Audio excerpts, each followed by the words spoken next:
ഈ കാണുന്ന quarter plate നിറച്ചും കരിക്കാടി ചെമ്മീനുമായിട്ട് ഞാൻ നേരെ പോകുന്നത് നമ്മളെ കിണറ്റിലുള്ള ഭീകരന്മാർക്ക് ഫീഡ് ചെയ്യാൻ വേണ്ടിയിട്ടാണ്.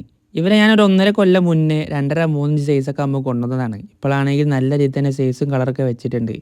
സ്ഥിരമായിട്ട് നമ്മൾ ലൈഫ് ഫീഡാണ് ഇവർക്ക് കൊടുക്കാറുള്ളത്. അത് കിട്ടാത്ത സമയത്ത് മാത്രമാണ് ചെമ്മീനും ചിക്കനും ബീഫൊക്കെ ഫീഡ് ചെയ്യാറുള്ളത്.